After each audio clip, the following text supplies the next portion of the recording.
Deus, tu disseste que a tua palavra está firmada nos céus.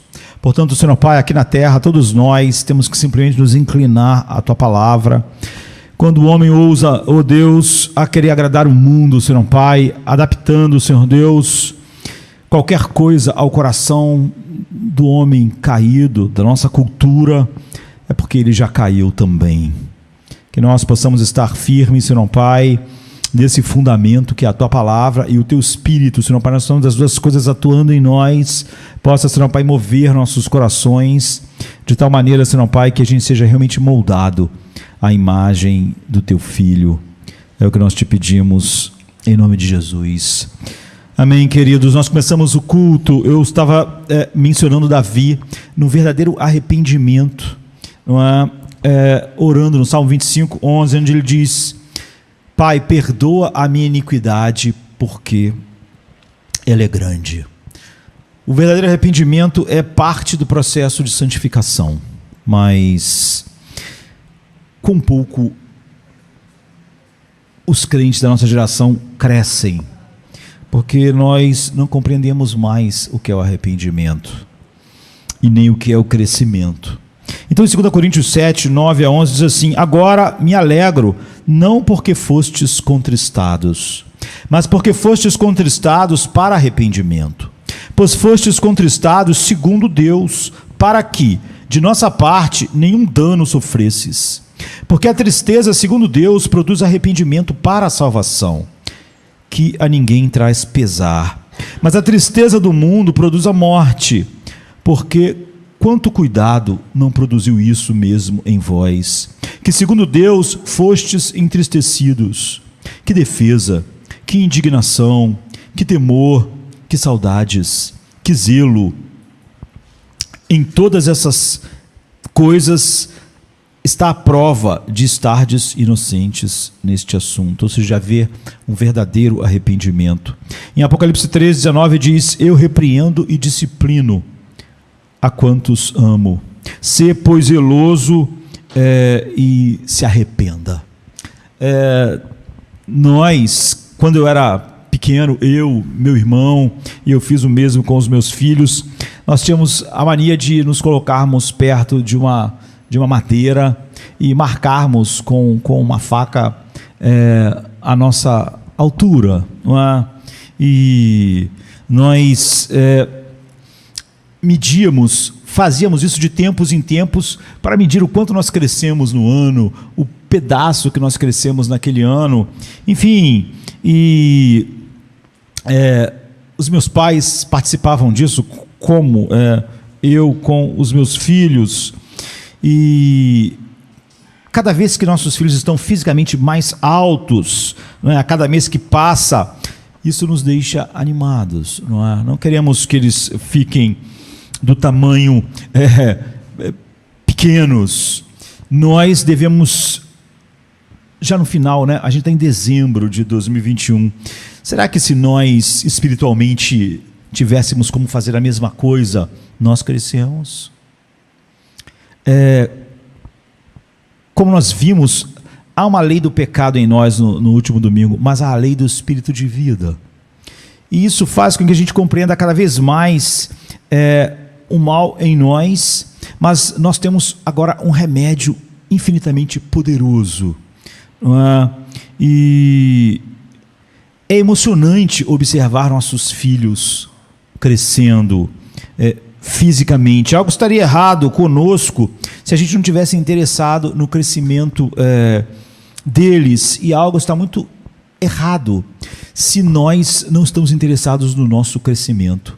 À medida que nós crescemos, que nós nos tornamos mais e mais santificados, nós vemos mais como o mundo é complicado e cheio de problemas, mas nós cada vez mais sabemos lidar com todas essas coisas, porque nós sabemos que o nosso problema espiritual está dentro de nós e não fora. Então, esse sermão não fala de crescimento como nós medíamos o crescimento dos nossos filhos, não é? Mas fala de crescer para baixo. E esse é o grande problema do crescimento cristão relacionado ao arrependimento.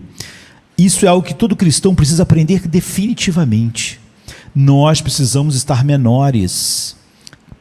Precisamos ter crescido. Quanto mais nós crescermos para baixo, mais problemas nós temos fora de nós. Não é? Nós vamos ver que os problemas na vida de Paulo nunca cessaram, eles só aumentaram. Mas cada vez ele sabia estar, como ele diz, contente, sabia lidar com todas as situações. Por causa disso, quanto mais nós crescemos para cima no mundo espiritual, mais problemático nós somos, mais tudo esbarra em nós e nos machuca. Então nós comemoramos o crescimento físico e exortamos aqueles que escorregaram, né? Quando alguém adulto age como criança, a gente fala assim, cresça, não é? Você não está agindo como quem cresceu. É óbvio que nós estamos falando o quê? Cresça emocionalmente. Você já é para ter uma estatura emocional que saiba lidar com essa situação. Aquela criança lá está fazendo pirraça, não é? Ela tem que ser disciplinada, mas você cresça, não é? Cresça emocionalmente. Você não pode ser infantil, não é? E nós temos o hábito de falar em crescimento espiritual. Todos nós devíamos ter crescido espiritualmente. Em geral, quando a gente fala isso, a gente está usando textos bíblicos, não é? Em que traduzem a palavra grega, que nada tem a ver com a ideia de crescer para cima, como é quando nós medimos os nossos filhos no crescimento físico. Não tem essa conotação. Por exemplo, Efésios 4,15 diz, cresçamos em tudo naquele que é o cabeça, Cristo. Ou em 1 Pedro 2, desejai ardentemente como crianças recém-nascidas o genuíno leite espiritual, para que por ele vos seja dado crescimento para a salvação. Então eu concordo que falar que crescer no reino espiritual é crescer para baixo, parece inusitado. Mas espiritualmente nós temos que ver se nós nos tornamos menores, para sabermos se nós crescemos esse ano. E quanto menores, mais nós sabemos lidar com todas as coisas. Esse é o processo do apóstolo Paulo, esse é o processo contínuo que nos leva ao arrependimento, que nos santifica. O que nós temos de perceber é que só crescemos em direção a Cristo quando diminuímos. Não é? Humildade, do latim, vem do latim humilis, que significa baixo, baixo. Nós crescemos quando crescemos em humildade, ou seja, nós crescemos quando ficamos mais baixos, mais baixos. Quanto menores, mais a gente acha que o mundo é sobre nós, que a vida é sobre nós, que a igreja é sobre nós, e mais nós sabemos então lidar com todas as coisas. Quanto maiores aqui, mais todas as coisas giram em torno de nós, esbarram em nós e nos machucam, e nós não sabemos lidar com elas. Então, o cristão, a gente pode dizer, cresce quando fica menor, quando ficam pequenos. E sobre o seu próprio ministério em relação a Jesus, João Batista declara assim em João 3:30, convém que ele cresça e que eu diminua. É isso. Quando Paulo diz, não mais vivo eu, mas Cristo vive em mim, então convém que em 2021 ele tenha crescido e eu tenha diminuído. É assim que eu cresço espiritualmente e passo a saber lidar mais e mais com todas as coisas, de uma maneira que Deus é exaltado, o orgulho nos infla como balões, mas a graça, ela perfura a nossa vaidade. Um balão é cheio de ar, né? Nossa vaidade também. A graça perfura e faz com que o ar quente do orgulho saia do nosso sistema. E é assim que a gente cresce. Mas quando você fura um balão, ele não se expande, ele diminui. Então o resultado muito saudável é que nós diminuímos e passamos a nos ver menores. E quanto menores nós nos vemos e maiores vemos Cristo, mais nós sabemos lidar com todas as coisas na nossa vida, com todos os problemas no mundo, nos nossos lares, na igreja, enfim, nós realmente crescemos assim. Então nós nos tornamos o resultado é que a gente diminui e passamos a nos ver menores. Nós nos vemos menos agradáveis e começamos a ver aquilo que é desagradável em nós. Nós nos vemos menos capazes e, em vez de nos orgulharmos pela nossa capacidade, dependemos mais de Deus. A gente se vê menos inteligente, a gente se vê menos competente, a gente se vê menos forte, a gente se vê menos preparado, a gente sempre se vê menos comprometido do que devíamos estar. E assim por diante, a gente começa a ver a gente sempre menos do que víamos antes. Assim, nós sabemos que estamos crescendo. Nós paramos de falar para nós mesmos que somos pessoas de grande importância no mundo, na igreja e para Deus. E nós aceitamos o fato de que nós somos dispensáveis e insignificantes. Eu escrevi certa vez, está por aí pela internet, que Deus nos deu sono para nós percebermos que o universo funciona perfeitamente sem nós. Toda noite Ele nos ensina isso. Vocês ficam totalmente desacordados, no entanto, o mundo funciona perfeitamente. É um exercício de humildade, né? Então, ao nos esvaziarmos de nossas fantasias de competência, fantasias que são como um balão cheio de ar, nós começamos a tentar ser confiantes em Deus, obedientes, dependentes, não queremos basear autoestima, identidade em nada em nós mesmos. Começamos a ficar abertos em nosso relacionamento com Deus. Começamos a orar igual Davi, no salmo que eu mencionei, Salmo 25:11. Senhor, perdoa a minha iniquidade, porque Ele é grande. Esse é o único argumento que eu tenho. Ela é imensa. Da minha parte, a iniquidade é grande. Eu não posso falar mais nada. Que a iniquidade está em mim por causa de alguém ou alguma coisa. E nós abrimos mão, então, do sonho de sermos admirados por fazer tudo maravilhosamente bem. Nós começamos a nos ensinar impassível e praticamente a reconhecer que, de acordo com os padrões do mundo, que não são os de Deus, nós nunca vamos parecer bem-sucedidos. Nós nunca vamos parecer para o mundo relevantes, importantes. Nós então nos submetemos à situação que esfrega nossas fraquezas no nosso próprio nariz. Quanto maior a gente mais a gente não deixa a nossa fraqueza ser esfregada em nosso nariz. Não é? Davi está dizendo que a iniquidade dele é grande, ele está deixando a fraqueza dele ser esfregada no nariz dele. E nós nos voltamos para Deus na tentativa de conseguir forças para vencer, etapa após etapa, nesse crescimento para baixo, para nos parecermos mais com o seu Filho.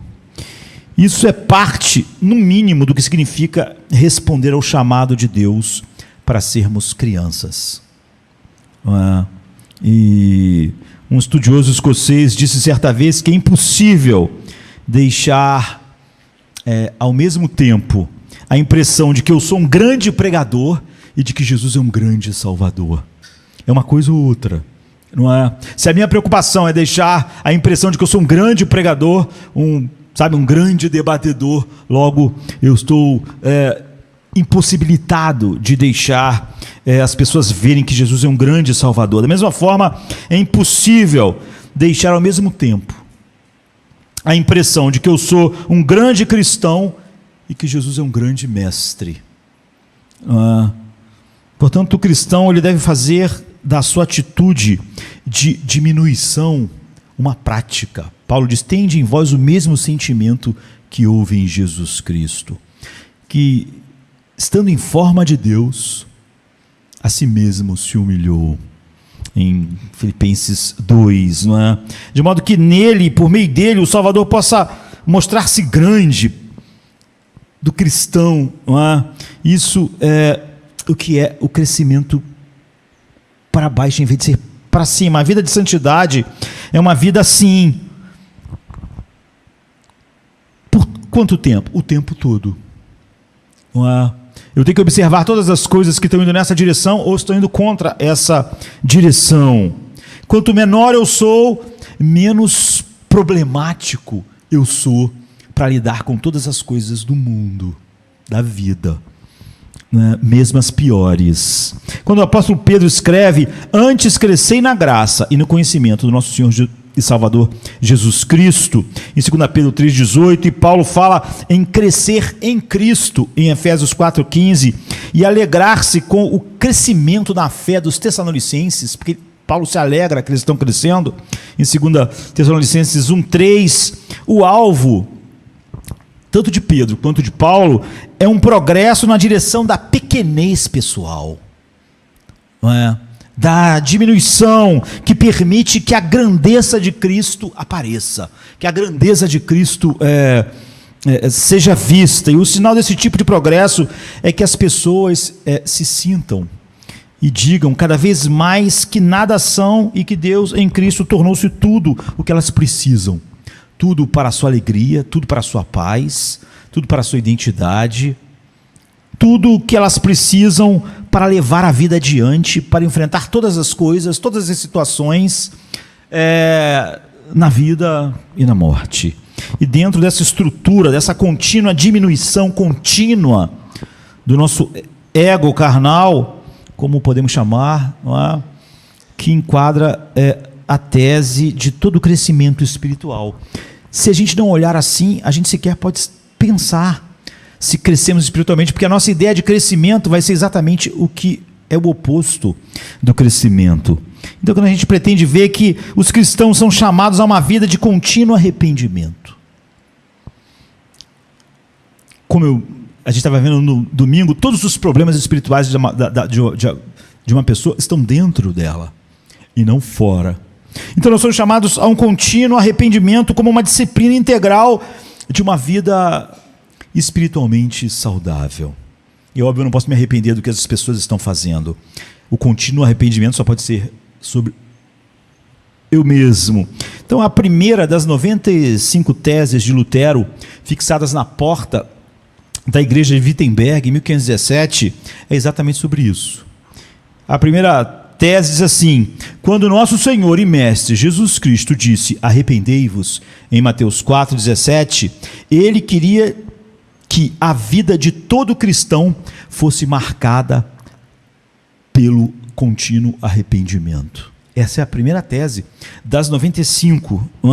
E um puritano chamado Philip Henry, que morreu em 1696, ele respondeu a uma insinuação que as pessoas começaram a reclamar, que ele enfatizava demais o arrependimento, enfatizava em demasia, e ele afirmava que ele esperava carregar o seu próprio arrependimento até a porta do céu, até o último passo para entrar no céu. O que ele queria carregar era um contínuo arrependimento, ou seja, quanto mais próximo, não é menos arrependimento, ele queria levar. Então essas duas citações indicam a compreensão de que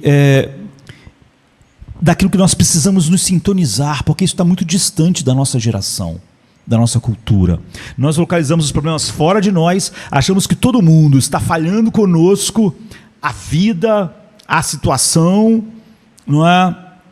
E estamos achando que o mundo devia ser melhor para nós, as situações deviam ser melhor e as pessoas melhor, quando na verdade todos os problemas estão ali. Então o arrependimento, como veremos, é a drenagem rotineira da estrada da santidade. Quando nós moramos, por exemplo, aqui no Rio, vai começar agora o verão, chuvas fortes, as drenagens das nossas ruas não são boas. Então começa uma chuva, logo está tudo meio inundado, não é? E você precisa dirigir com cuidado, se você está na estrada, se você está na cidade, tudo para, né? Nada mais funciona, nada mais anda, nada mais avança. E quando nós olhamos para o que acontece na cidade, quando chove assim e a drenagem é deficiente, a gente vê que as ruas ficam intransitáveis ou tão perigosas. Isso nos ensina sobre arrependimento. Arrependimento como a gente vai ver, é a drenagem rotineira da estrada da santidade. O arrependimento é o que a boa drenagem faz na estrada, escoando rápido a água. Ela não junta, né? O arrependimento, então, é a drenagem na estrada da santidade. É por isso que Lutero coloca isso como algo principal aqui na primeira tese. E o caminho que nós tomamos na vida é o oposto. É aquele que mostrou-se cheio de água suja, parada. A água às vezes fica aqui em algumas partes mais baixas, quando choveu muito, às vezes dias depois ainda tem água lá. Água parada, água da chuva. Então, na nossa vida, na estrada da santidade, o arrependimento é o que drena, nada fica parado. Eu não tenho problema da semana passada, estagnado. De ontem, estagnado. Esse é o câncer, assim, na vida das pessoas. Os problemas vão ficando aquela água parada, não há drenagem, não há arrependimento, não há, na estrada da santidade. E essa é uma rotina essencial. O que acontece? Quando não há drenagem na cidade, ela para. Na nossa vida, se não há drenagem do arrependimento na estrada da santidade, está tudo parado. Não há realmente crescimento nenhum. Então, onde não há verdadeiro arrependimento, não há nenhum progresso espiritual. E o verdadeiro crescimento espiritual fica o quê? Estagnado. Eu era de um jeito há 2 anos atrás, e eu sou hoje a mesma coisa. Eu era difícil e continuo difícil. Passa 10 anos e eu sou difícil.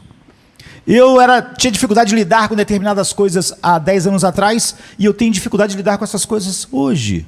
A água está lá, está estagnada, não há nenhum crescimento.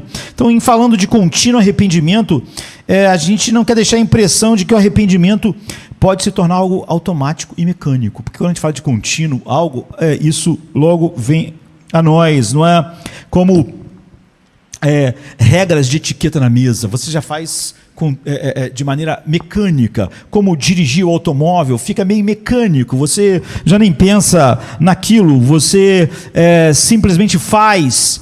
Isso não pode acontecer no arrependimento. Cada gesto de arrependimento é uma ação separada, é um esforço moral distinto e exige um alto preço. Nunca pode ser contínuo no sentido de ser automático, como algumas coisas na nossa vida. Porque arrepender-se nunca é agradável, inicialmente. Não é? Por isso você viu Paulo falando que a tristeza segundo Deus. Então, sempre, de diversas formas, é um gesto que causa dor. E continuará sendo enquanto nós vivermos no mundo. De modo algum, quando a gente fala de arrependimento contínuo, a gente tem em mente formar e manter um hábito consciente, tão frequente quanto nossa necessidade, embora sem dúvida signifique que a gente precisa encarar os fatos, não é? Que isso deve ser uma prática diária em nossa vida, sem que isso se torne algo automatizado em nossas vidas. Então, pouco se fala nos nossos dias sobre a disciplina do arrependimento contínuo. É algo que quase sumiu. Porque arrependimento contínuo quer dizer que eu sempre estou continuamente vendo problemas dentro de mim. E quase sempre nós somos treinados pela nossa cultura e pelo humanismo secular a ver os problemas fora de nós. E a igreja dos nossos dias também. Eu não posso me arrepender continuamente se eu sempre acho que as pessoas são um problema, que o país é um problema, que a sociedade é um problema, que a escola é um problema, que meus pais são um problema, que a igreja é um problema. Eu não posso me arrepender continuamente quando eu acho que todos os problemas estão, basicamente, os maiores problemas da minha vida estão fora de mim. Então é visível que os escritores sobre disciplina espiritual não têm tratado do assunto, porque os escritores de disciplina espiritual hoje em dia nada mais são do que receptores do humanismo secular, não é? No entanto, isso é uma lição básica que deve ser aprendida na escola da santidade de Cristo. E é um tema vital para a nossa vida espiritual. Então, o que é o arrependimento? O que significa arrepender-se? O termo é pessoal e é relacional. Implica em voltar ao que se estava fazendo antes e renunciar ao mau comportamento pelo qual a vida e os relacionamentos são prejudicados. E na Bíblia, então, arrependimento é um termo teológico, porque é óbvio, ele não, essa primeira definição está falando sobre relacionamento, mas parece mais numa direção horizontal. Então, na Bíblia, arrependimento é um termo teológico que indica um abandono de qualquer atitude do meu coração e externamente que desonra a Deus, que afronta Deus, envolvendo Ele naquilo que Ele odeia, naquilo que Ele proíbe. Pode ser em sentimentos, em pensamentos, em ações, na minha relação com os outros, diretamente com Deus, não importa.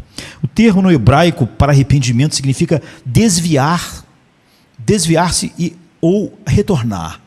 Não é? E o termo correspondente que foi usado no grego tem um sentido de mudança de mente, de modo que as coisas externamente mudem por causa da mudança interior. Isso é arrependimento. Ou seja, se eu me arrependo, mas a minha mente não se arrepende, ou seja, se eu falo, olha, perdão para Deus, para as pessoas, mas a minha mente continua pensando a mesma coisa, é óbvio que não houve arrependimento. Não é? Nós mudamos o caminho sem mudança de mente, isso vai durar no máximo alguns meses até eu ter o mesmo problema novamente. E se eu peço perdão a Deus, e há uma mudança externa, mas não há uma mudança de mente em relação a Deus, em relação ao que o desonra, é óbvio que logo, logo eu vou estar no mesmo lugar. Então, arrependimento significa mudar hábitos de pensamento e também atitudes. Mudar ponto de vista. Se o meu ponto de vista não mudou, eu não me arrependi. Eu só queria um cessar-fogo com Deus ou com as pessoas. Um ponto de vista significa uma mudança de política. A política com qual eu dirigi a minha vida, com que eu vi as coisas. Direção, comportamento na medida certa para deixar de lado tudo o que é errado e seguir o caminho certo. Então, se você pedir, ou eu pedir a Deus perdão sem isso, não é arrependimento. Se eu pedir perdão a alguém sem essas mudanças, não é arrependimento nenhum. Portanto, é óbvio, eu só estou adiando o problema para ele aparecer novamente. Então, arrependimento é, na verdade, uma revolução espiritual. Não é pedir desculpa, não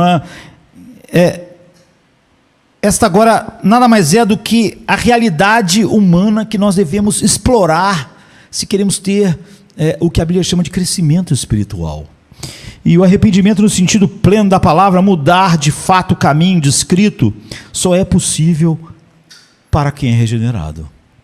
Porque você vê, você está falando sobre mudança de mente, de política, de atitude interior, de coisas que precisam da lei do Espírito de vida atuando em nós. Então, arrependimento nesse sentido é um fruto da fé. É um fruto do Espírito, é um fruto da fé, e como tal, é um dom de Deus, como está em Atos 11, 18. Então, o processo pode ser aliterativamente e repetitivamente analisado sobre alguns tópicos diferentes. Primeiro, é o reconhecimento real de que você desobedeceu e falhou para com Deus. Para com Ele diretamente, para com Ele no seu relacionamento com a criação, com o próximo, fazendo o que o desonra, ou agindo, ou sentindo, não é? De maneira que ele é desonrado, em vez daquilo que o honra. Isso parece mais fácil do que realmente é, porque quando a gente diz assim, é o reconhecimento real que você desobedeceu e falhou com Deus, todo mundo acha isso muito fácil. Quem não reconhece que falhou? E parece fácil, mas a humanidade, disse um grande escritor, não suporta a realidade. Então não existe nada como uma sensação sombria de culpa no coração. Tudo que a nossa cultura quer é tirar a culpa. E você pode tirar a culpa ou pelo arrependimento verdadeiro, como a Bíblia está descrevendo, ou botando a culpa em todo mundo e sufocando a sensação de culpa. É óbvio que isso faz com que eu não possa ter um arrependimento contínuo, que é a drenagem na estrada da santidade. E então eu posso fazer vários jogos para não admitir isso realmente, não é? Você pode ver isso em grandes homens como Davi, pecou com Betsabá, e Davi podia dizer um monte de coisa para si mesmo, não é? Em porque ele agiu assim, e ele fez isso, não é? Ele usou a sua mente com várias racionalizações, já que demorou tanto tempo para ele enfrentar a realidade, até que o profeta Natã disse para ele em 1 Samuel 12:7, tu és o homem, você. Nós, por acaso, mencionamos no início do culto uma oração de Davi dizendo: perdoa minha iniquidade, porque ela é muito grande, perdoa por amor do teu nome. Ou seja, Davi poderia querer acreditar que as situações, que a teimosia de Natã, do marido de Betsabá, não é? Urias, que todas essas coisas levaram ele para aquilo, não é? Mas ele demorou a entender. Foi tudo contra Deus. Não foi sobre as pessoas, não foi sobre a minha posição de rei, não foi porque eu estava com tanto problema que eu acabei tentando encontrar uma válvula de escape, não foi nada disso. Por isso que quando ele olha e diz: contra ti somente pequei e fiz o que era mal aos seus olhos.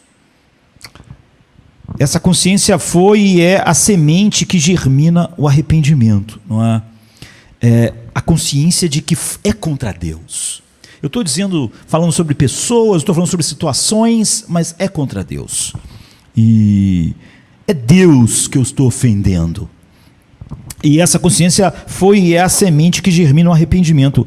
E ela não cresce em nenhum outro lugar, a não ser numa consciência sensível a Deus. A percepção de que meu pecado é contra Ele. O verdadeiro arrependimento só começa quando a pessoa transpõe o que a Bíblia diz se chamar auto-engano do coração. Em Tiago 1:22 e 26, 1 João 1:8, e o que os especialistas hoje chamariam não de auto-engano, mas de negação, não é? Que está mais na moda, para o que a Bíblia chama de convicção do pecado, como está em João 16:8. Você só tem convicção do pecado quando você não está mais no auto-engano. Hoje diriam, não está mais em negação, não é? Davi, diriam, estava em negação até Natã chegar diante dele. Então, um profundo remorso pela desonra causada a Deus, que se está aprendendo a amar e desejando servir. É por isso que Paulo está tão emocionado. Ele diz que sentimentos profundos de tristeza vocês sentiram, que realidade, que força, que poder nas afeições. Vocês perceberam que era contra Deus. Essa é a tristeza certa, é isso que vocês estão sentindo. Paulo está maravilhado. Então essa é a marca do coração que a Bíblia chama de contrito. Na Idade Média se fez uma distinção proveitosa entre atrição e contrição. E a primeira significa arrepender-se do pecado motivado pelo medo, não é? E pela posição em que ele nos coloca. E a contrição é por amor a Deus. E a segunda leva ao verdadeiro arrependimento, enquanto a primeira não consegue fazer. Enquanto eu me arrependo, querendo resolver os problemas que isso causa, isso não tem o elemento verdadeiro do arrependimento. O cristão sente não apenas atrição, ele sente. Porque é óbvio que o pecado traz um monte de problema para si mesmo e coloca ele numa posição diante de Deus ruim. Mas a contrição, como aconteceu com Davi no Salmo 51, o remorso contrito que brota de um sentimento de ter insultado a bondade de Deus na minha ação, não é? o amor de Deus é descrito e exemplificado na história de Jesus sobre o retorno do filho pródigo. Ele não só voltou para casa, houve um arrependimento, houve uma mudança de mente, houve uma mudança da política com que ele via a vida. Ele não volta para casa e diz: eu não quero viver com porcos, a vida está horrível. Ele diz: pequei contra o céu e contra ti. É uma síntese da oração de Davi. Ele não quer só voltar para casa por causa de atrição, porque todas as coisas trouxeram consequências danosas. O que você vai ver, o que Jesus mostra, é haver uma verdadeira contrição. Eu voltei porque minha mente mudou.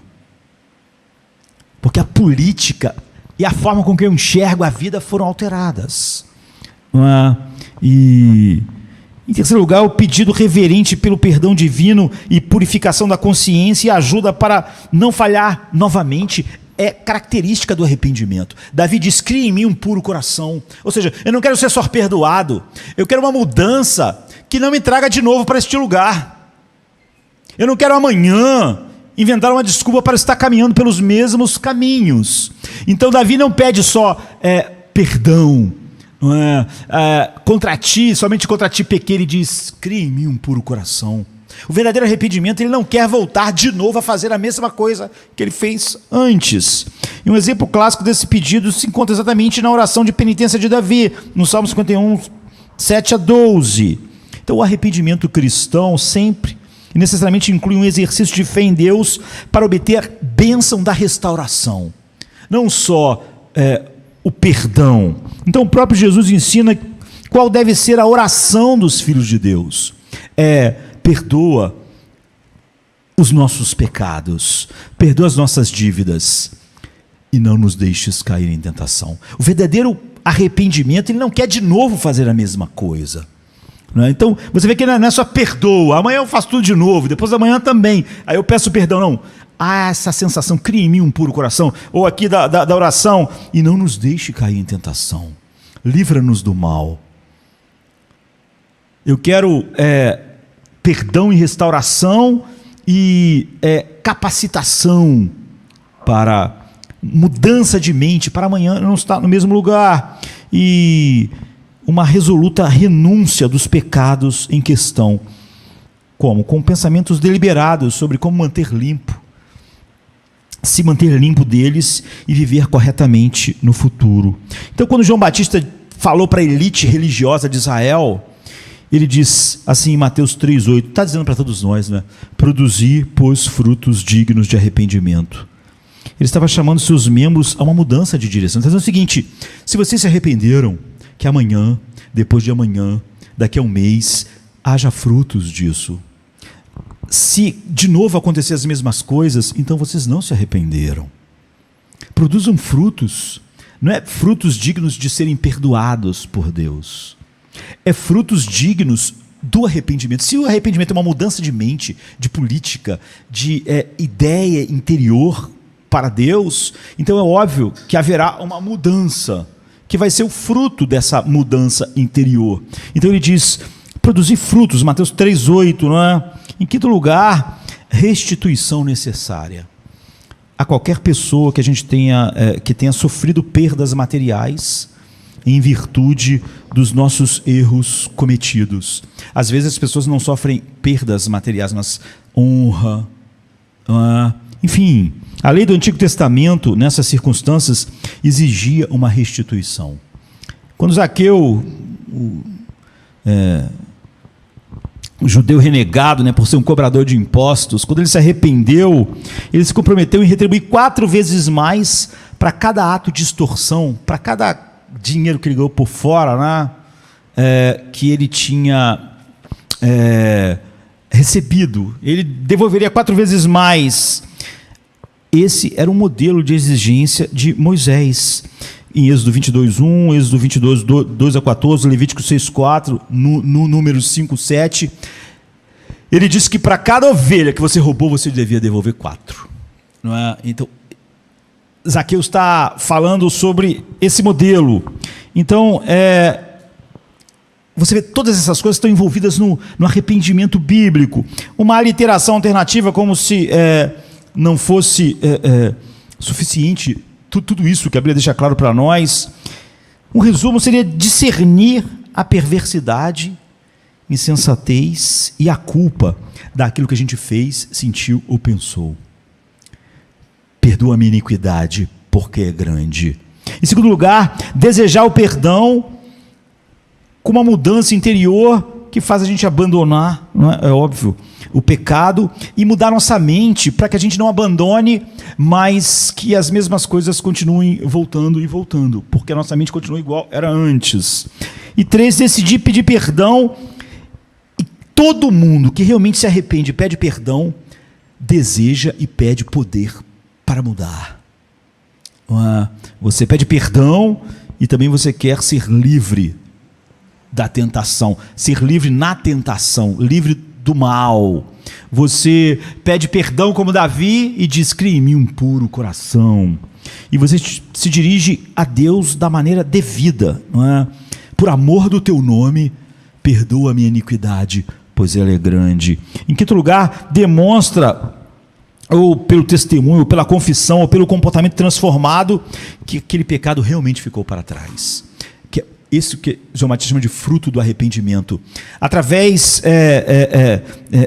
do testemunho, da confissão e do comportamento, você mostra que aquilo realmente ficou para trás. Você tem fruto do arrependimento. Esse é o arrependimento. Não apenas o primeiro arrependimento. É isso que Lutero disse, que deve ser contínuo. É o arrependimento recorrente.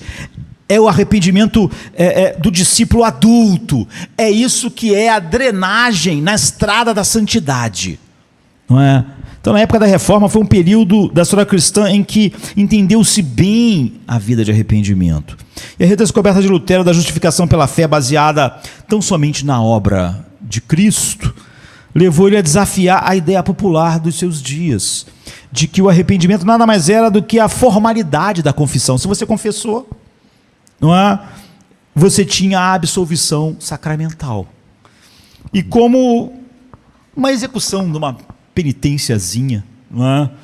Que os sacerdotes viessem a impor, embora nunca oficialmente endossada, estas noções receberam a aprovação e se perpetuaram na igreja, não é?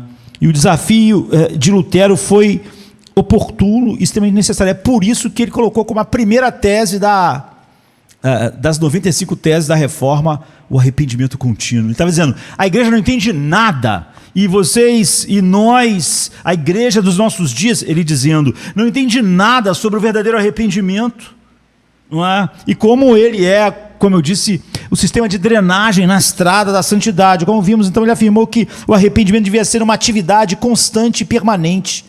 E ele argumenta que, como a fé, o arrependimento tem de ser um exercício do coração. Como a fé não pode ser exercida a não ser pelo coração, o arrependimento também não. Então, eu diria que quem entendeu essa concepção e a adotou de uma maneira extremamente instrutiva para nós, é um puritano que viveu muito próximo de Lutero, não é? Já que ele morreu em 1555, e é um dos puritanos mais que eu mais gosto de ler desde, enfim, que eu tenho 20 anos de idade, que é John Bradford, e ele morreu com 45 anos de idade, ou seja, 7 anos mais novo do que eu, e ele foi amarrado em uma estaca e foi queimado vivo em Londres, como parte da campanha lançada pela rainha Maria, não é? Mary, a sanguinária, não é? Para livrar a Inglaterra dos protestantes. E John Bradford só tinha 6 anos de conversão. Então pensem, ele morreu com 45 anos, se converteu com 39, se tornou um grande pregador, um grande líder, não é? E morreu queimado na fogueira em 6 anos. Nós podemos dizer que isso é crescimento espiritual. De 6 anos, ele passou de uma pessoa totalmente ímpia para ser um dos homens que mais pode nos ensinar sobre vida espiritual, um dos grandes puritanos. E Thomas Sampson, que era amigo dele e que pregou para ele e trouxe, vamos dizer assim. Deus chamou John Bradford através dele. Foi através dele que John Bradford se converteu. E Thomas Sampson, ele escreveu o prefácio da segunda edição do Sermão de Arrependimento de Bradford, que é 2 sermões, não é? Isso foi lançado em 1574, trazendo o seguinte cabeçalho assim: ao leitor cristão, Thomas Sampson deseja a felicidade de uma conversão rápida e completa ao Senhor. Então esse prefácio compartilha um aspecto da realidade do segredo da santidade que John Bradford capturou tão profundamente e ensinou tão profundamente.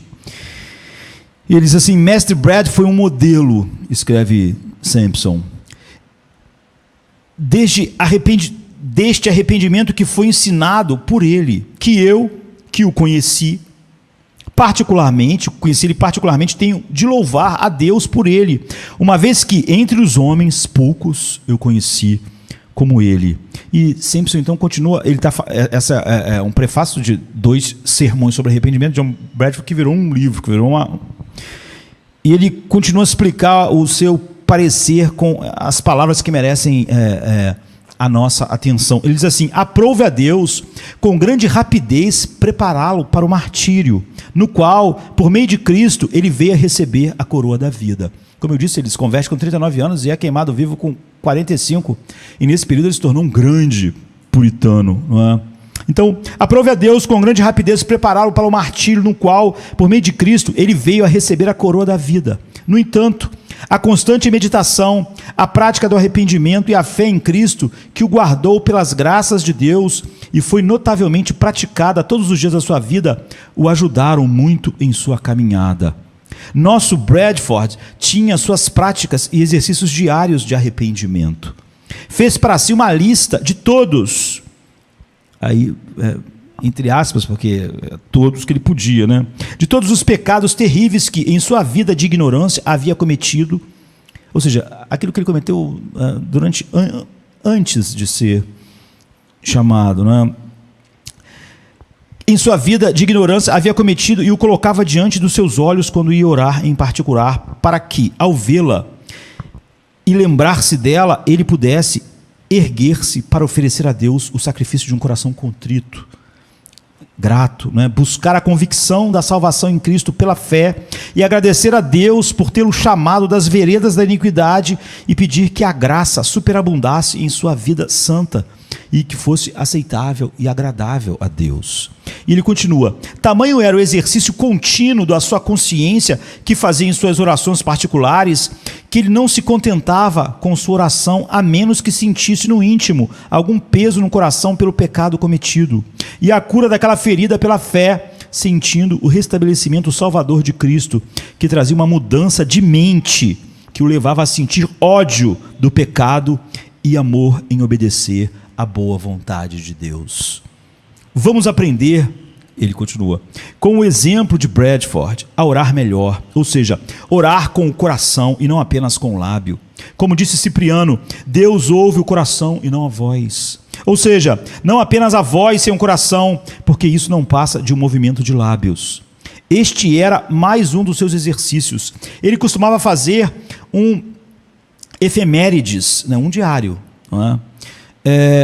Ou um registro no qual escrevia todas as coisas notáveis que ouvia a cada dia que passava. No entanto, ele escrevia de tal forma que uma pessoa podia observar naquele livro os sinais de um coração impressionado.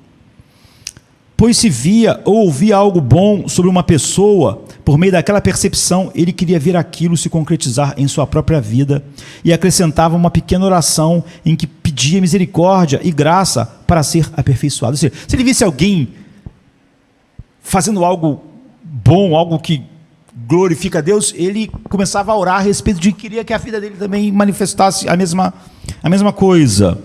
Se ouvia algum mal ou miséria, ele anotava isso como uma coisa que seus próprios pecados procuravam. E ainda, ou melhor, sempre adicionava: Senhor, tem misericórdia de mim. Então esse exercício parece ser a origem posterior que ficou tão famosa, né, entre os puritanos, de ter um diário. Não é? Você vai ver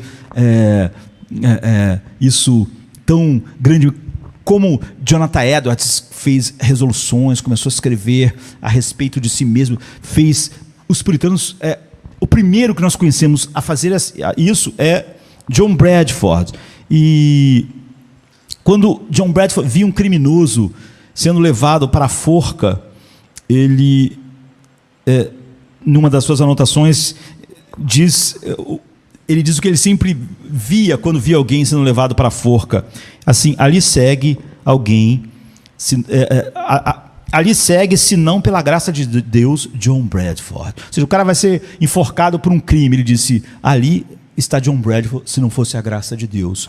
Porque as sementes que fizeram aquela pessoa cometer crimes, roubar, ser violento, foi o que? Foi o orgulho ferido, foi a ambição, foi o desejo de possuir algo que outros têm. Todos pecados nos quais as sementes deles estão no coração do homem.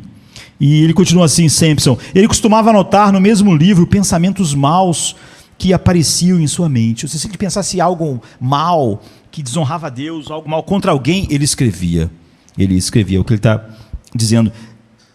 Ele costumava anotar no mesmo livro pensamentos maus que apareciam em sua mente, desde a inveja que sentia do bem que tinha outros homens, pensamentos de ingratidão, de não dar a Deus toda a glória pelas coisas que ele fazia, a dureza e a insensibilidade do coração quando ele via outros em dores e aflições, e assim ele fez para si e a seu respeito um livro grande de práticas diárias de arrependimento. Então, de acordo com Sampson, o arrependimento foi o tema central de John Bradford durante os seus 6 anos de vida como um homem regenerado, que terminou com ele sendo queimado por defender a verdade de Deus na Inglaterra daqueles dias. Então, ele pregou, Sampson diz, o que ele viveu. E suas últimas palavras, segundo Sampson, que estava lá no dia que ele foi queimado, não é? E ele diz, as últimas palavras dele, quando as chamas já estavam envolvendo ele, foram: arrepende-se, Inglaterra. Se arrependa, Inglaterra. Então, por seu envolvimento com um dos membros da equipe de Sir John Harington, em um ato de fraude em relação ao rei, nos dias que foram antes da conversão de John Bradford, antes dele se converter, houve esse problema. Bradford insistiu na restituição. E ele diz assim: ele jamais poderia se calar até que, pelo conselho do mestre Lightman, Rui Lightman, não é? Que é tão famoso, fosse feita uma restituição. Isso teria de acontecer, embora a fraude tivesse sido cometida só por quem era sócio dele, não por ele, não é?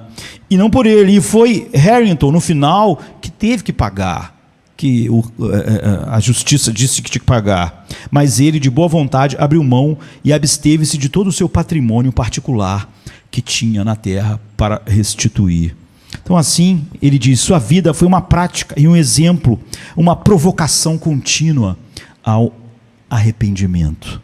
Então, Bradford, em seu ministério, insistiu na necessidade do arrependimento, não somente na pregação pública, mas também em todos os assuntos particulares e com seus companheiros.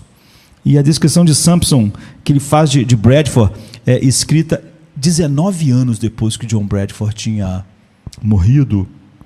É fascinante em muitos aspectos. Em primeiro lugar, ele narra o que parece ter sido a primeira aparição de um diário pessoal, como a gente viu, né, que revela John Bradford como um pioneiro nisso que se tornou tão comum depois. Ou seja, a escrita sobre coisas que ele tinha feito, pensado, pecado contra Deus, para que ele não esquecesse, para que a ideia de que ele não voltasse ali fosse realmente clara para ele. E você pode achar, por que isso era, ele achou isso necessário, por que isso era bom? É difícil sermos sinceros quando nossos próprios pecados e tolices estão em foco. É difícil enfrentarmos isso. E fazer o diário, como fez John Bradford, ajudou ele a se manter honesto. Eu não vou repetir aquilo que eu fiz. Eu vou está aqui o que eu fiz. Está aqui o que eu senti. Está aqui o que eu fiz ao rei. Está aqui o que eu fiz àquela pessoa. Está aqui o pensamento que veio à minha cabeça ontem. E, em segundo lugar, há um grande fascínio pela luz que as palavras de Samson lançam sobre o próprio John Bradford e o seu senso vivido de santidade e graciosidade. É isso que Deus quer desenvolver em nossos corações. Então é evidente que a percepção de John Bradford para a santidade de Deus e o ódio pelo pecado desenvolvido, alguns dos nossos dias diria que era algo, sei lá, não saudável. A gente ia dizer que isso fazia parte de uma cultura neurótica. A gente ia dizer que ele era neurótico, mas certamente o temor a Deus sempre vai ser visto assim num mundo que despreza Deus. Então, tratar o senso de John Bradford da pureza divina e da impureza humana como algo neurótico mostra o quão distante nós estamos de uma visão da grandiosidade, da santidade de Deus. Então, John Bradford não estava fazendo nada além de encarar Deus como Deus. Como Deus nos fala inúmeras vezes na sua palavra, ou seja, abominar o pecado em todas as suas formas. Não há nenhuma forma que isso está escondido de Deus, e a impenitência por parte daqueles que pecaram, como ela acende a ira de Deus. A ira de Deus é uma hostilidade contínua, judicial, uma rejeição e um julgamento na mesma moeda, justo, proporcional àquilo que difama a sua glória. Por isso ela não passa, não é igual a nossa, como a gente fala que é ira, não é? A gente começa a pensar quando a gente está irado, é uma coisa, uma explosão assim, que passa, não é? Então, Bradford nos diz em suas próprias palavras isso. Aqui estão alguns trechos da sua oração sobre a ira de Deus contra o pecado.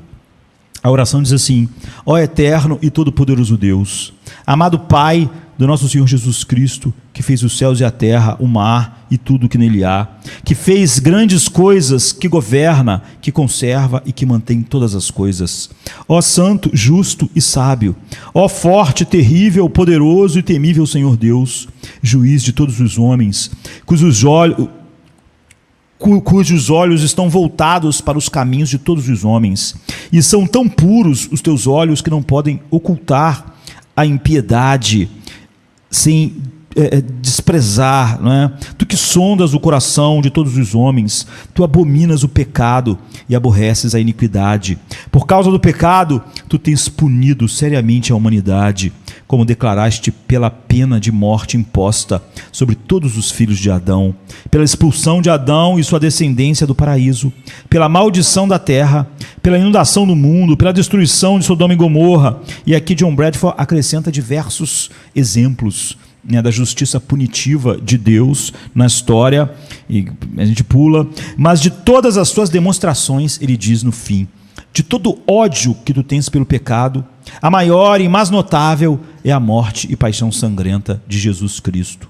Grande é a tua ira contra o pecado, quando na terra ou no céu nada pôde ser achado para aplacá-la, salvo o sangue derramado do teu único e amado Filho, em quem tu te comprais. Se em Cristo, em quem não havia pecado, tua ira foi tão terrível pelo nosso pecado, que ele tomou sobre si, e que ele foi forçado a clamar: Deus meu, por que me desamparastes? Quão grande e insuportável então é a tua ira contra nós, que nada somos senão pecadores. Então o temor reverente de John Bradford em sua oração ao Criador, não é, que mostra essa força da ira punitiva em relação a todas as manifestações de pecado, está sem sombra de dúvida em consonância com um homem que foi crescendo para baixo, se tornando menor e vendo Deus cada vez maior. E, no entanto, suas ideias hoje são totalmente incomuns. Nós temos o humanismo secular para explicar todos os males em nós. Nós localizamos todos os males fora de nós.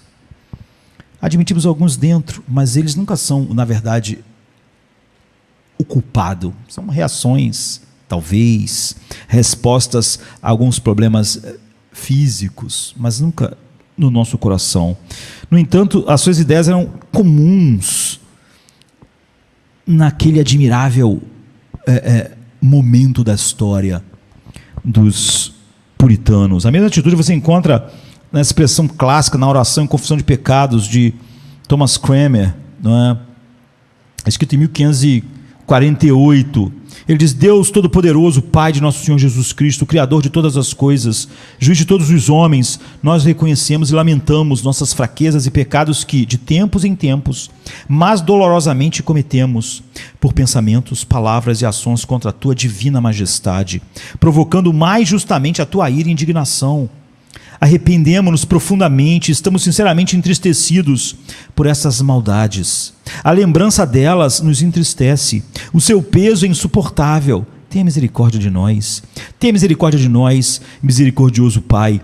Por amor do Teu Filho e nosso Senhor Jesus Cristo, perdoa-nos todas as coisas que se passaram e permita que, doravante, possamos servir-lhe e agradar-lhe em novidade de vida, para a honra e a glória do Teu nome, por intermédio de Jesus Cristo. Esse aqui é um pequeno início para nós entendermos a oração de Davi. Esses homens vão expandir isso de uma maneira imensa, o que vai nos mostrar que é muito difícil, é muito ruim para nós partirmos para uma verdadeira concepção de Deus, de santidade e de arrependimento, da onde nós estamos partindo, que é a cultura do século XXI. Tudo fora de nós ensina o oposto. Tudo dentro de nós que não é guiado pela palavra também diz o oposto. Ou nossos corações definitivamente vão ser capturados pela palavra de Deus, ou não há uma estrada de santidade na nossa vida. Porque o arrependimento contínuo, do qual nós vamos continuar vendo na quinta que vem, já que domingo eu vou falar sobre outra coisa, o arrependimento contínuo é a única coisa que vai tirar a água, para não estagnar no caminho da santidade. E você vê que sempre isso está levando a direção de um crescimento para baixo. Davi só pode orar: perdoa a minha iniquidade, por uma única razão, por amor do Teu nome. Perdoa porque ela é muito grande, porque agora ele está vendo Deus cada vez maior e ele mesmo cada vez menor. Ele não está localizando nada daquilo que desonra a Deus fora dele, como origem do que desonra a Deus dentro dele. Esse assunto é o mais importante, porque no final de um ano como esse, se nós colocarmos lá, se temos filhos pequenos, nós vamos ver certamente que eles não estão mais do tamanho que estavam em janeiro. Não é? Mas e nós? Estamos menores do que estávamos. A palavra de Deus foi eficaz em nossas vidas. Há quanto tempo nós somos filhos de Deus? Nós vimos que em 6 anos, se convertendo com 39 anos, John Bradford, a gente vai ver que vida de oração, que ensino sobre vida de oração fluem da pena e da vida de John Bradford. Mas em 6 anos apenas, ele não só deixou um vasto manancial de sabedoria bíblica para nós, 500 anos depois. 6 anos depois, ele estava pronto para ser queimado numa fogueira por causa da palavra de Deus. Ele não conheceu outro Deus, outra justificação. Ele não conheceu outro Espírito Santo. Ele não conheceu outro Cristo. nem outro evangelho. Não é? Você vê que a mesma coisa que estava lá no coração de Lutero, quando ele colocou a primeira tese, é o que dominou essa era de gigantes puritanos. Não eram só homens que sentavam para aprender e poder debater com o mundo deles. Eles profundamente, continuamente foram transformados. E aquilo que a gente vê deles como livros e sermões que chegam a nós, não são coisas que simplesmente eles sentaram em algum lugar, estudaram e resolveram ensinar. Quando você olha para como eles viveram, o mundo em que eles viveram, as circunstâncias, você vê que aquilo era só fruto digno do arrependimento.